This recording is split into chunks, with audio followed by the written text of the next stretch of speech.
nome do Pai, do Filho e do Espírito Santo. Amém.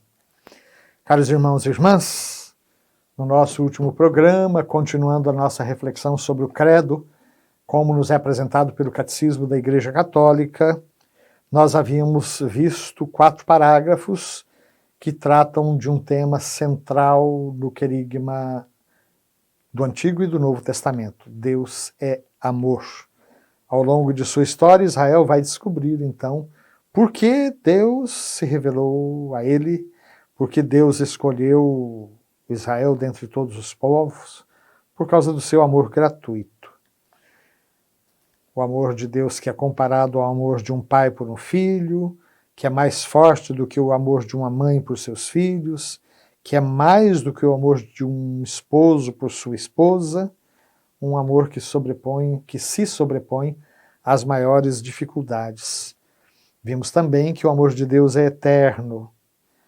E, mais ainda, vimos que na primeira carta de São João, Deus é apresentado como amor na sua própria natureza. Deus é amor, o próprio ser de Deus é amor. E assim, nós chegamos ao parágrafo número 222. Crer em Deus, o único, e amá-lo com todo o próprio ser, tem enormes consequências para toda a nossa vida. Vamos ver que consequências ou qual é o alcance da fé no Deus único. No parágrafo 223, nós vemos que crer em Deus uno e único e amá-lo com o próprio ser significa conhecer a grandeza e a majestade de Deus. Deus é grande e supera o nosso conhecimento. Quem nos diz isso é o livro de Jó, capítulo 36, versículo 26. Por isso Deus deve ser o primeiro a ser servido. É a própria Santa Joana d'Arc que nos fala essa realidade. Uma vez que Deus supera todo o nosso conhecimento, deve ser o primeiro a ser servido. Crer no Deus único e amá-lo com todo o nosso próprio ser significa também viver em perene ação de graças. Estamos no parágrafo número 224 do nosso catecismo. Se Deus é o único, tudo que somos e tudo que possuímos vem dele. Como diz São Paulo na primeira carta aos Coríntios, no capítulo 4, versículo 7, o que tens que não tenhas recebido? E o Salmo 116, no versículo 12, canta de uma maneira tão bonita que poderei retribuir ao Senhor Deus por todo o bem que Ele me fez, por tudo aquilo que Ele fez em meu favor, por tudo aquilo que Ele me deu. Parágrafo 225. Crer em Deus, o único, e amá-lo com todo o próprio ser, significa conhecer a unidade e a verdadeira dignidade de todos os seres humanos. Todos são feitos à sua imagem e semelhança. Vejam, isso aqui tem uma consequência muito importante.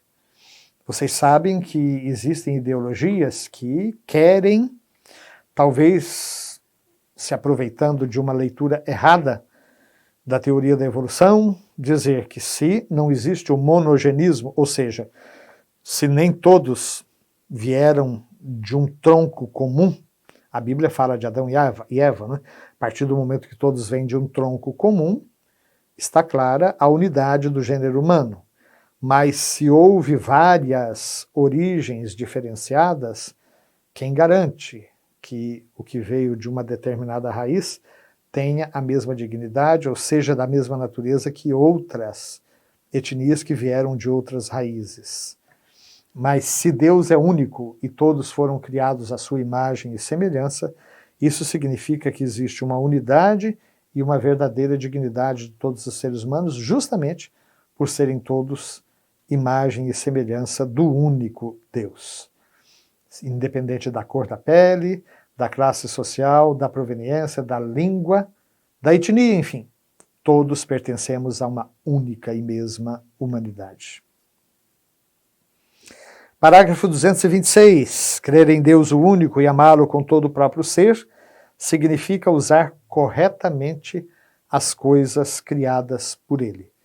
O Papa Francisco tem se preocupado muito com uma ecologia integral, o cuidado da casa comum. Todos devem se lembrar da sua encíclica tão bonita, Laudato Si, que é o começo do Cântico das Criaturas de São Francisco de Assis. Louvado seja meu Senhor pela irmã Terra, pela nossa irmã a Lua, pelo irmão Sol. É a casa comum. Então, crer em Deus único significa conhecer e usar corretamente as coisas criadas. A fé no Deus único nos leva a usar tudo o que não é Deus, na medida em que isso nos aproxima dele, e nos desapegarmos das coisas na medida em que nos desviam dele. Usar de todas as coisas que não são Deus, na medida em que elas nos aproximam de Deus. Nos desapegarmos das coisas que não são Deus, na medida em que elas nos desviam do mesmo Deus. E aqui nós temos uma citação de um santo pouco conhecido entre nós, São Nicolau de Flux, que diz o seguinte: meu Senhor e meu Deus, tirai-me tudo o que me afasta de vós. Meu Senhor e meu Deus, dai-me tudo o que me aproxima de vós. Meu Senhor e meu Deus, desprendei-me de mim mesmo para doar-me por inteiro a vós. E nós, finalmente, chegamos ao parágrafo 227, crer em Deus o único e amá-lo com todo o próprio ser, significa confiar em Deus em qualquer circunstância, mesmo na adversidade. E aqui o nosso catecismo apresenta uma oração de Santa Teresa d'Ávila, ou Santa Teresa de Jesus, que reflete muito bem o que o catecismo quer dizer com essa confiança em Deus em qualquer circunstância, mesmo na adversidade. Santa Teresa, em forma de poesia, dizia: nada te perturbe, nada te amedronte. Tudo passa, Deus não muda. A paciência tudo alcança. A quem tem Deus, nada falta, só Deus basta. Então vejam, meus queridos, esta é uma parte densa de significados, embora uma parte não complicada de se entender, mas complicada, sem dúvida alguma, de se viver.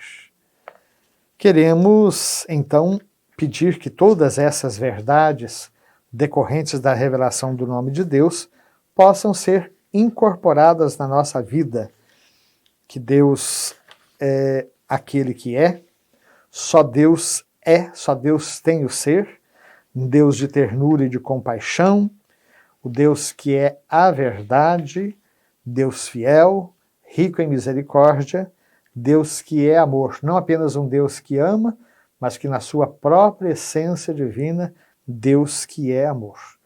E que todas essas consequências, conhecer a grandeza e a majestade de Deus, viver em ação de graças, conhecer a unidade do gênero humano, usar corretamente as coisas criadas e confiar em Deus em qualquer circunstância, mesmo nas adversidades, que tudo isso seja uma realidade na nossa vida, hoje e sempre.